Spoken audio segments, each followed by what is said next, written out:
what's the timeline for first contact? So understanding that we are indicating at this point in time, 2025 to 2027 right now. But that's not to say that there are not going to be individualized, small contact experiences. These will occur around 2023.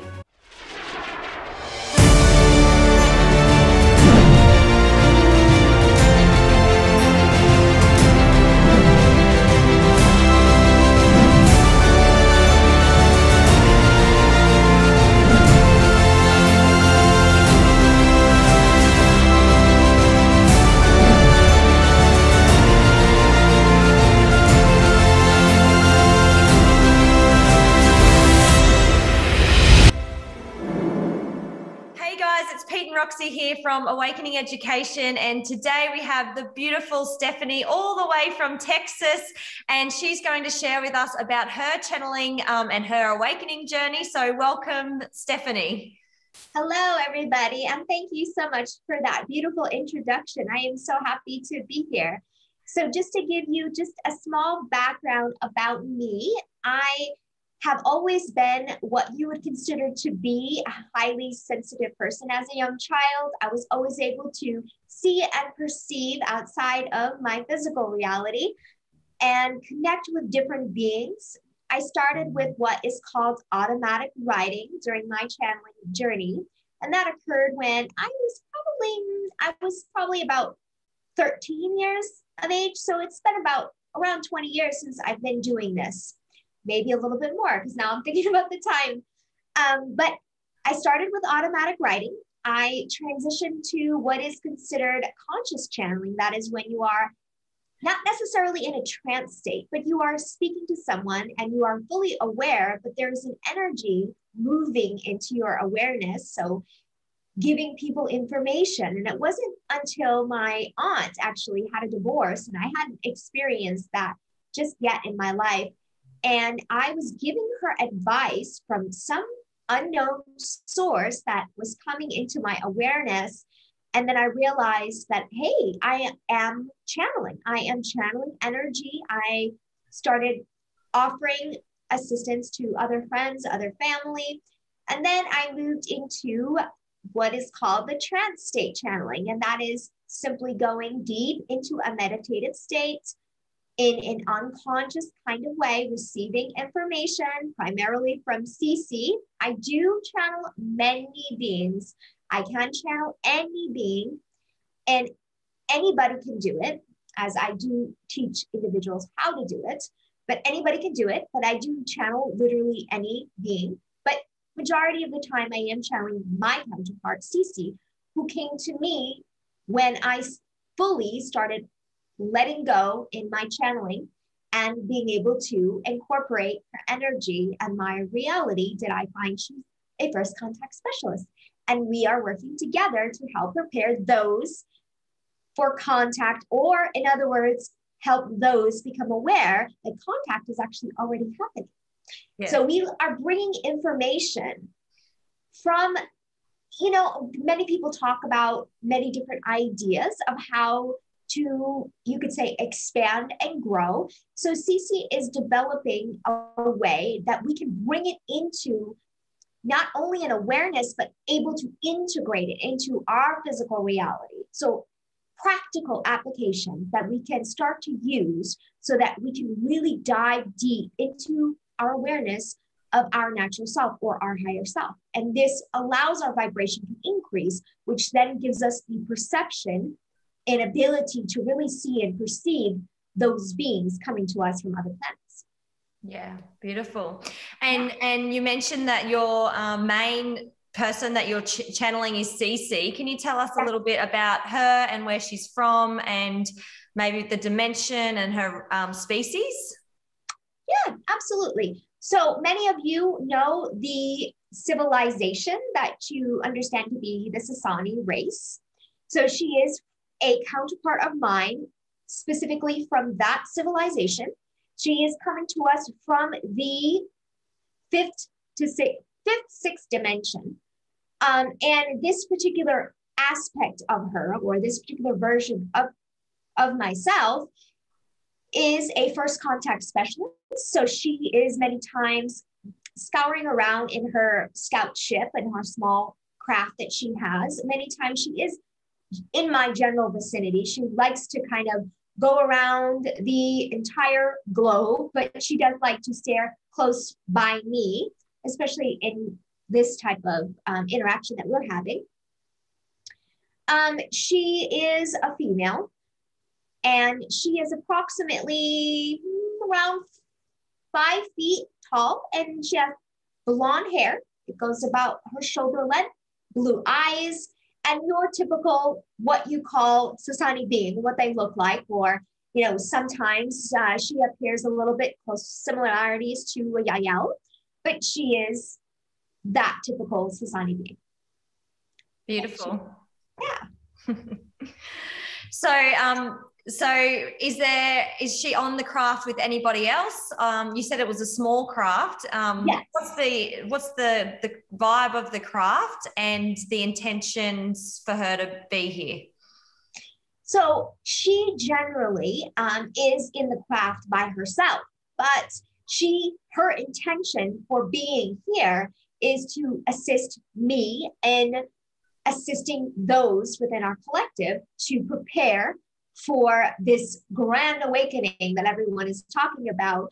But it's more or less to prepare those for the awareness that contact is happening and to prepare ourselves for physical one-on-one contact, if that makes sense. So the craft would, I don't know the exact dimensions, I cannot say, and it does not when I tap in, because I have the awareness, just so everybody knows, I do have the awareness of tapping in like a psychic medium, like I can feel energy outside of me. I can channel the energy where I'm in trance state, and I can consciously channel where I'm fully alert. But as I'm tapping in, I do not have a specific dimension of the craft, but I can tell you that it is triangular shape. It is silver. There appears to be blue lights that are oval shape on the side. So it's like a three-dimensional triangular shape with oval shape, bright blue lights along the sides. Because there's a lot of sightings of things like that. I'm a member of a few local UFO sighting groups, and there's a lot of people getting some pretty good footage of things going incredibly fast, things that are doing strange angles, and it's not actually such a, it's almost a new photograph going up or footage now a week just in a sort of our local state area, which is really interesting. And then around the world, sightings are up as well. Do you think they would be similar to CC in terms of those sort of fifth dimensional, sixth dimensional type beings and that sort of race? Are they like buzzing around quite a bit? I think the majority of what people are seeing, to be honest with you, are going to be like the Yahiel ships. This is what I feel. And this is what, going and listening back to some of the channeling sessions I've had with clients, a majority of these ships that they are seeing are coming from the Yahiel. And also the Pleiadians. So they are the two civilizations that are really beginning to really engage in preparing for this face-to-face contact. These are the two civilizations. So a majority, I mean, there are others, of course, but these two are the main civilizations that are in the skies right now. And so these would be the sort of civilizations then that people could have like an actual encounter with. I'm guessing if you can see the ship with your eyes or they can capture it, you know, the Pentagon's recent release of footage, they were triangular shaped craft and they had them on the radar. They could show different images, which from what I've heard, they just release the poorest quality images. Like they've got a lot better images than they're actually really sharing with everyone. They're not disclosing the whole lot. I mean, if these are the sorts of things then that you can see the craft, surely then you could see the beings. Does that kind of make sense? Yes. And yeah, I mean, I think that from what I understand, that some individuals, although they can see the craft because they make the craft visible. So with the craft having what's called the cloaking mechanisms, as many crafts do. For example, if you're out and you're walking down the street, you don't see a craft with your physical eyes, but you just feel like there is a craft. And you look up in the sky and you don't see anything. It doesn't mean that there's not a craft there. It means that it is there. And there's using some sort of cloaking mechanism. And the reason why some of these civilizations use them is to not only protect themselves from some of what occurs in the skies.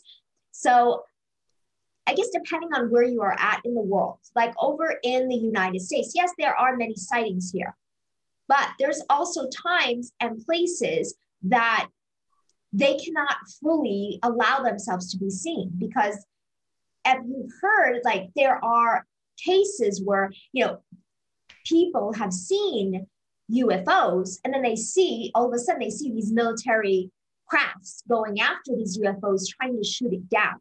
There are many people that claim they see these types of things. And going back and listening to some of, not sure if you're familiar with Dr. Stephen Greer, but I read a lot and you know, watched his movies, and I've read a lot of his material, and even witness accounts from military people. They talk a lot about this type of stuff. They're, you know, retired military. They were involved in some sort of UFO situation. There are many different kinds, and there's all this like historical documents that they're digging up, and they talk a lot about the fact that in the sky, it's dangerous for these crafts. And the US government tries to shoot them down. And so I think a lot of the cloaking mechanisms is that, but I also think it has to do with sometimes people are not necessarily ready to see the craft vibrationally. And maybe it might create some sort of shock. Because if you could imagine this high dimensional being coming into your awareness, and they're standing in front of you, and you have all of the stuff that is unintegrated. I use the word integration, and I will explain why. Cece always says, when you say healing, you indicate that you have a wound, and your wound takes time to heal. And for some people, it can be, they get caught in these healing loops, right? Where they're consistently trying to fix themselves. But when we say integration, we take the situation, we become self-empowered, we extract a new definition from the situation, and then we are able to use that in our reality. That's not to say that you don't come to peace with whatever has happened. So with integration, with people having unintegrated things in their life, what happens when they go in face-to-face with a high dimensional being, all of that is unintegrated is going to surface in that moment. So I think these cloaking mechanisms are there to protect those individuals from having a sighting too soon. Yeah. Yeah. That's a really good point, using the integration word rather than the healing, because it's just got a higher frequency, doesn't it? And, you know, words are so important here on Earth. And yeah, it helps your elevation when you're using those particular words of high frequency. Yeah, because if you say that you are a victim, right, you indicate that something is happening to you, and that gives your power away. But when you look at this idea of being self-empowered and say, yes, I'm integrating, I'm pulling something out of this situation, although I didn't prefer it, now I can choose to use this in my reality. And that is what I have found that has helped a lot of people integrating. And that actually is connected to processing things for them to be prepared vibrationally for that face-to-face contact with these beings. Yeah. So we have one more question, and then we might dive into the second part of our interview, which is bringing through CC, which is very exciting for our viewers to experience this as well. And but what is a couple of the most profound information, higher intelligent information, you know, from CC that's been, you know, channeled through you that you can recall? So a lot, and this is going to sound quite interesting, because what I just said right now about being self-empowered That is one of the most profound pieces of information, because I will tell you why. Many people, they go along their journeys in life. They are trying to fix themselves, but they are still stuck in that victimized loop. But when you realize how infinitely powerful you are, and your self-empowerment comes from making a choice to no longer align with the old idea of being a victim of circumstance, a victim of someone else, you regain your power and you recenter yourself. You allow yourself to move forward in such a way that you know you have a choice. For example, I had an individual, a client that was going through some things, and they believed that they had, in order for them to achieve enlightenment, they had to move through this darkness. They had to dig and dig and dig to find the light. And that was their idea. And they were following some sort of practices that were very limited, and they were unhappy. And Cece said, hey, you have a choice. Choose to be self-empowered. You are an infinite creator. And over the course of time, you know, he had the recognition that, wow, you know what? What was I doing? I don't have to go there. I don't have to keep digging in my pain. I'm self-empowered. I can choose to use something beneficial for my life. And one last thing that we have all found very, very much to be powerful in the respect of knowing just how the law of attraction works. When we use the law of attraction, what we put out is what we get back. And Cece has very much went into depth about this in some of the transmissions and workshops that we've done, because understanding that what you focus on in your reality is literally, you are literally shifting. We call it the quantum leap. When you focus on something in your reality, for example, if you are focusing that you want happiness, peace, harmony in your life, then you will literally jump into the reality where that is occurring. When you focus on every aspect of your reality, because when you fine tune your focus, your perception is literally everything. So if you focus on this versus pain or sadness, then you are going to attract more of this experiences, therefore eventually literally shifting realities where you no longer notice this idea, this concept of pain and suffering, instead happiness and peace. Yeah, beautiful. Well said. That's great. So now we'll jump into getting Cece through, and we'll ask her some questions. So Stephanie's going to get into her state that she needs to get into to bring through Cece. Okay, here goes.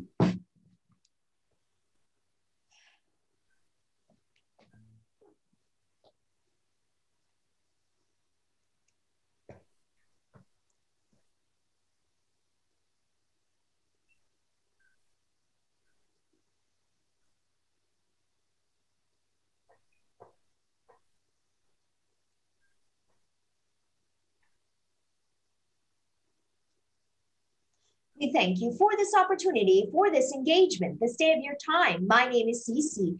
I am also present with the Sasani Collective during this channeling experience. Whenever you are ready, you may begin with your questions and dialogue. Hi, Cece. It's Pete and Roxy here. Thank you for coming through today. We are very excited to be able to have this experience with you today. We wanted to ask you if you can share with us the energy centers on this planet right now so people can understand where those chakras lie. So understand this idea, as there are many different, you could say, energy centers along your globe. And when you tap into your specific energy centers, then it is quite easy for you to be able to connect directly to those energy points on your earth. So there are many different points, as many different channels have already answered this in a wide variety of ways, but we will provide you with what we are able to pick up on at this given moment. So understanding the crown chakra located in Mount Shasta, understanding that this itself is where the crown chakra is located. And this idea of what you call the Haleakala, this is going to be where the heart chakra is located. Now, there are many different areas in which many of the other chakras are located. So first and foremost, we would like you to understand that the channel's geographical location basis in her memory bank is not quite clear. So for now, this is the two chakras that we are familiar with in this sort of way. But as you go along your journey, as you begin to yourself connect to each of your energy points within your chakra system, you will find that you will be, you could say, drawn specifically to areas across the globe that are related to these chakras. But energy centers themselves can be found in many of your archaeological sites. There are many different, you could say, sacred sites across your globe that you will find will have many different ley lines and specifically any energy centers. And as you see this, you will find that the energy working synchronistically together in a, you could say, meticulous fashion will be able to provide the earth itself in many different formats. In each moment, you would understand that these particular energy centers do move, do shift to other places across your globe. Thank you. Yes. When you're working with people and sharing information, is there a collective of receptive people here on Earth that are getting this sort of these channelings and these knowings? Do you work with key people in key areas around the globe, or is it just specific individuals? Or how is this information getting channeled through to help the consciousness of humanity rise?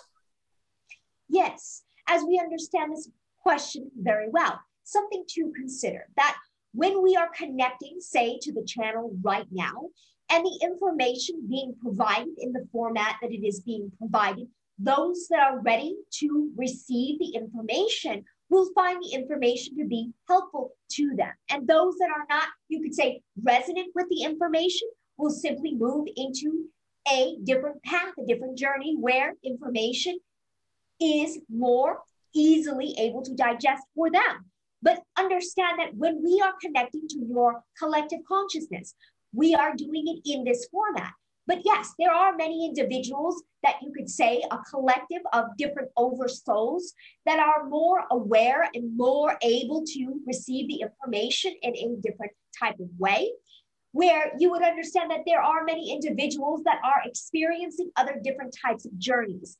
And this is not to say that those that are more receptive to the information are more accelerated. It is just playing out for them in a very different type of way. And those that are not necessarily receptive to the information will find another type of expression that will assist them during their own personal growth and expansion. This is why when we speak about this idea of the train tracks, we have mentioned this in earlier transmission, where many individuals are going to be going in one specific direction on one train track, but there will be many laid out. And you can simply jump from this train track to that train track, and eventually you will find it more challenging to move into the other train track. But that's not to say that these are not conscious choices. As you understand, those that are not receptive to these pieces of information will simply be on another track. But that doesn't mean they will not experience this idea of open contact. It simply means they will be moving in a different direction. So to answer your question, yes, there are many individuals that we would call in different oversoul groups that are more receptive to the information. But we do not pick and choose. We just simply allow the information to be channeled through someone like the channel or many other different vessels of other different types of channels. And the information is then relayed, and those that are open to receive the information will receive it in the format that it is given. Thank you. We were going to ask about the Galactic Federation and subsidiary ships around the planet at this time. Can you give us an idea of how many they are, what light beings or galactic beings are aboard, and their intention for humanity? Yes, we understand this question very well. As you see, there are many different ships right in this moment spread across your globe. There are many Yahyel ships. There are many Pleiadian ships. There are what you call the Orion ships, and also the Sasani, of course. These are some what you would consider the most, but there are some Avion ships as well, and Greys. This is what is happening right now in this very moment. And of course, I should understand the beings that are, you could say, investigating your planet, interacting with your planet, are all coming from what you would consider to be a loving type of connection. They care for the humanity's evolution.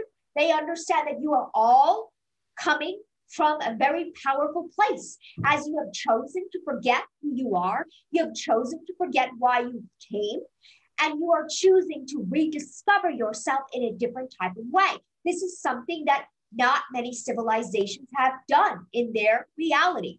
So they are here watching, observing, providing additional support where is necessary, being what you would consider to be a channel of light, of love, in different types of capacities. This is the majority of what you would understand to be the intent that is within the ships that are currently around Earth at this time. Now, we understand that you are asking about the Galactic Federation, and what question did you have about this particular Galactic Federation?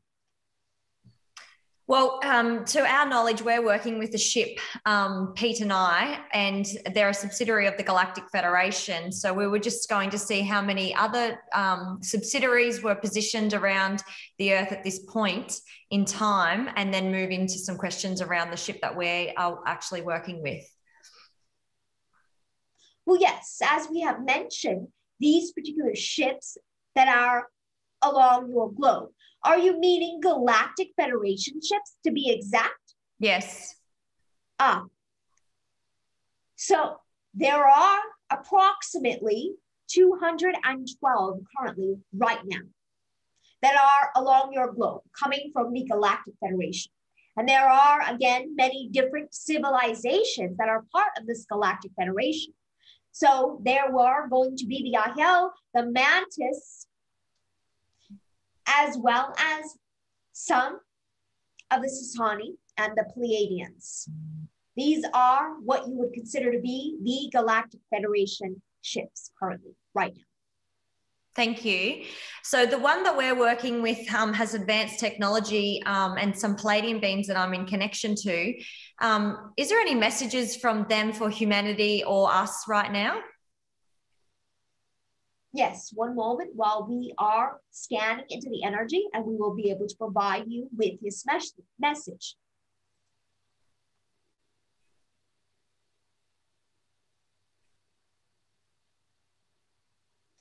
They are saying to humanity at this time that there is a stream of consciousness, of light, of love that is already present.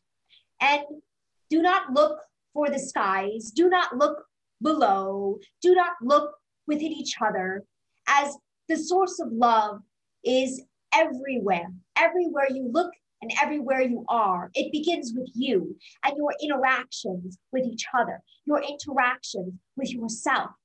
And as you begin to understand your relationship with yourself, opening up your heart, you begin to integrate this as part of your reality, and the collective itself will begin to shift. Once the collective begins to shift, then there will be more contact on Earth. This is primarily, you would understand, the message that they have shared in this way. Thank you. And the medbed technology that we're accessing, we're taking clients up to the medbeds to help heal them. Is there any comments around the work that we're doing at this time?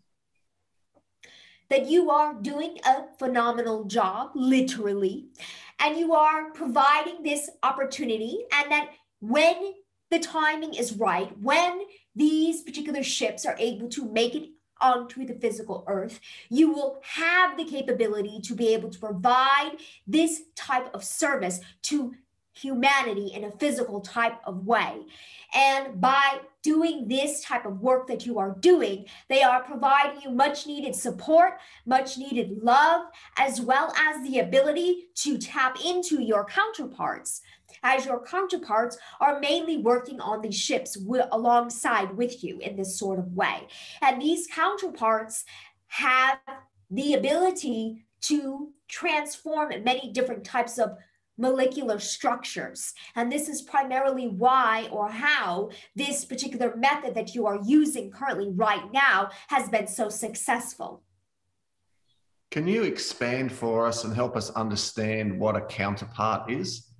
Yes, we are happy to provide this piece of information. So understand that we do not recognize your time as past, present, and future. We see things happening all at the same time. So in other words, instead of saying a past life, we say a parallel life. And instead of saying the future life, we say a parallel life. And in a parallel life, meaning your soul itself has many different expressions living in many different types of bodies or even light bodies. And you are able to connect directly to that aspect of yourself by understanding your higher self is comprised of all of these expressions. So when we say your counterpart, understanding that this is a parallel reality version of you, or if you want us to simplify it in your terminology, in your time, a future self. Wow. Thank you. Back to the med beds, there's been some indication to us that we'll be able to help children, in particular autism and kids suffering ADHD and their genes. Is that something that we should pursue and look into to be able to help these children and their families? So let's take a look at this idea. We have done a transmission on this many moons ago. And in this particular transmission, we discussed this following idea that these children that are coming onto Earth being in this autistic fashion are just really sensitive children. In this sort of way that we have discussed that they are closer to what you would consider to be having ET or alien DNA. And so the integrative parts of themselves on Earth is quite challenging. And this is why many of them experience such severity of symptoms at times. So when you say to us that you would like to assist and support these children, yes, there are ways that you can begin to do this in the med beds.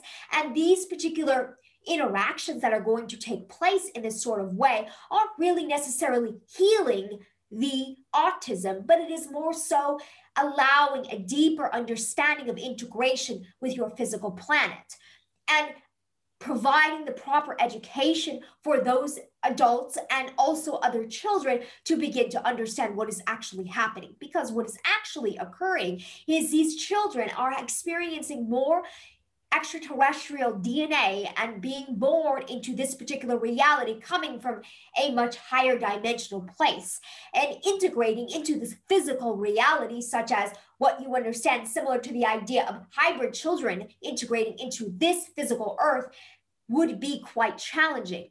And these children are not necessarily hybrid children, but they do carry many of the hybrid children's genetics. So therefore, this physical interaction on your planet is very much challenging for these children. This is why some of them do not speak, seem to not have emotion, because they are still working on integrating. And yes, they could use a little bit of extra support in this integration process. Beautiful, thank you. Recently, there was information released on the internet that apparently came from the Pentagon, showing different ships being, just disclosed as, as this disclosure happens, it seems that there are different types of things being found from, back for Area 51 and the famous crash, which many believe was a crash of a Greys ship, which has then been reverse engineered and worked on for many, many years. But then it seems like a lot of the sightings and the descriptions have been changing over the years, and the information that's being released now is very similar to what we were speaking about earlier. But can you give some comment onto how, as the consciousness of humanity is elevating, how the different types of UFO sightings is changing as well, and what might be going on there? Yeah, so understanding that when you would understand the interactions with the Greys took place. First, let's start from the beginning. So understanding that before you would understand your awareness to your society or your collective, before you were born, before many of you were born, before you would imagine things to occur on Earth, there were many different interactions with many different civilizations. And during this time, there was an agreement that was made amongst the extraterrestrials and the humans. Now, there was a point where things began to shift and began to change. Many of the human collective began to go down more of the path of what you understand to be the Greys. They were in the early stages, but it came to a point where these higher dimensional beings could no longer be within the physical expression of these humans. So they then removed themselves out of the equation. And as the time changed, many of the historical events were changed and taken out. And there were pieces of your history that you are still learning about to this day. And during that time, there was a point when you did experience these higher dimensional beings. But as we have shared, you have gone down the path of the Greys. And then the Greys began, this is when you remember these UFO incidences from what you understand, the Roswell crash and many of the other different sightings that took place that seem to be of the Grey nature.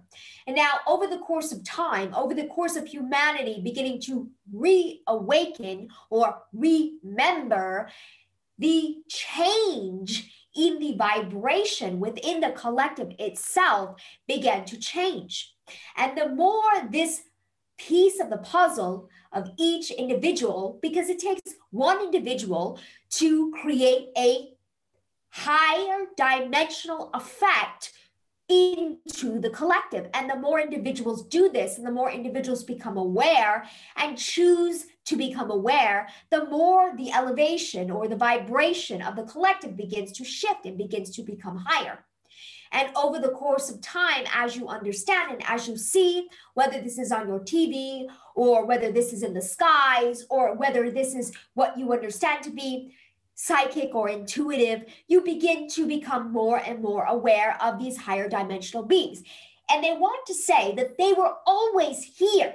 It isn't so much that they weren't here when the Greys were present. It is so much that you were not able to see or perceive them because the collective's vibration shifted into a lower density, because there had been choices that were made that took the collective down this adventure, down a new journey to have a deeper understanding of the natural self. And in this moment, you may be scratching your head wondering, what does that doesn't make any sense. But it does. And the more you begin to understand your natural self and the more you understand your contrasts that you've been through, the more you will understand as an entire collective what is actually happened over the course of time. Beautiful. So when someone is deep in meditation or they're having a religious experience and they're connecting to light beings, to archangels, they feel like they're having an experience of connection to the divine. is this a transcendence of a connection and a channeling with a being such as yourself, CC, or is it how does a connection to an ET, extraterrestrial being or entity, differ to an archangel experience, a light being experience, or like a full connection to the divine religious type spiritual experience? Well, understanding that there are many different versions of different types of beings. So there are many different vibrations. It's simply turning in, or you could say turning a dial or tuning in to different vibrations. It is similar to the idea that you sit by your wife's side right now, and she has her own individuality and you have your own individuality, but you have something similar in common. It is very much the same when you are connecting to what you understand to be an archangel, or even an ascended master, or even us ourselves as being higher dimensional beings. But understand that all of you as a collective, and all of us as a collective, and every single being in this particular universe are all connected. We are all down to the last drop of infinite source energy. And there is a stream of consciousness that runs through each and every single one of us, no matter whether or not you are human or extraterrestrial or an archangel. The same energy down to the core runs through each and every single one of us. So now, to answer your question, when tapping in, when you are in a meditative state, and all of a sudden you are feeling the sense of Saint Michael, the archangel, and you are having this profound religious experience, you are connecting. And the mind in that moment may say, well, maybe it's not Saint Michael. Maybe I'm just making this up. Maybe I just feel really good. But that is the mind.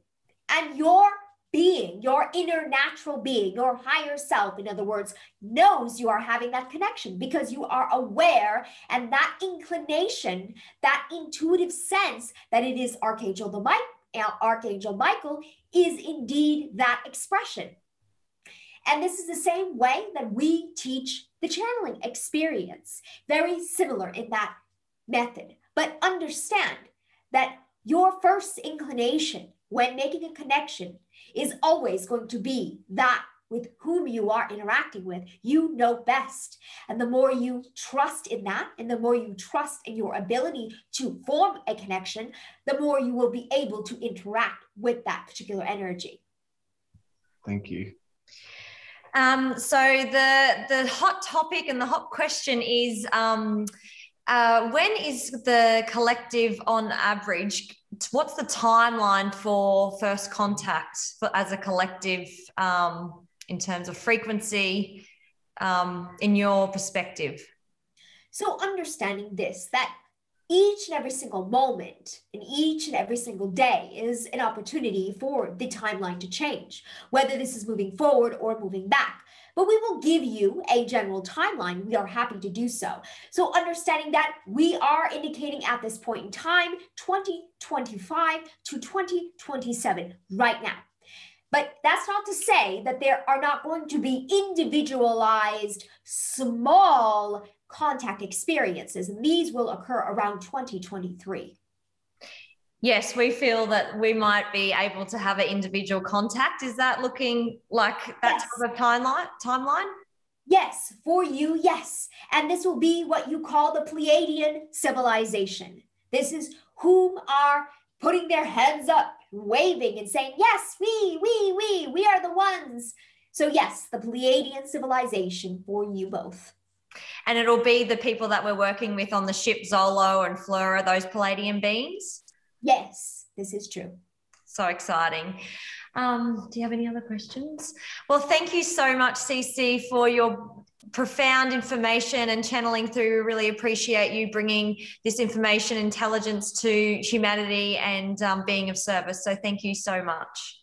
Yes, and we appreciate the time and effort that you have taken to connect with us in this time frame. And we thank you for this opportunity to allow us to express ourselves in this way. We send our unconditional love.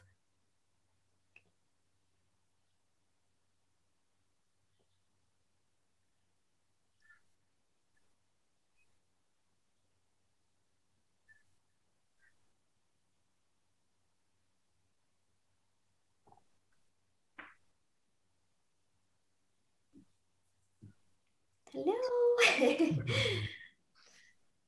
How was that experience? Welcome back.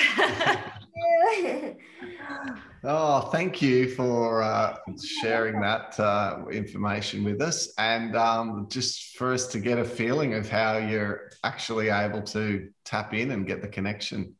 Oh yeah, yeah. It's an amazing experience, you know, and I come back and it's like I'm tingling all over my body and I just feel, yeah, it's a beautiful, amazing, amazing experience. Thank you so much for sharing this with us and our followers and everything. And can you share how everyone can get in contact with you if they would like to get a channeling or hear more from you? Yeah, absolutely. So, of course, if you go to my Facebook page, my link to my website is actually there. So, it's the Facebook page is just going to be Stephanie Light. So, if you go on Facebook and you look in that, or you can also find me on the Instagram. So, Stephanie_Light 333. And also, you can also find me on YouTube as well, of course. Just Stephanie Light, and all of the information and how to schedule a session or just to ask me any questions. I'm always open, always available. Even if it's just to ask me just a random question, yeah, just contact me. I am happy to be of service to all of you. Awesome. Thank you so much. Thank you for being of service to the collective and doing all that you do for us. And you're a precious, beautiful soul. You just shine. So yeah, thanks for coming on today.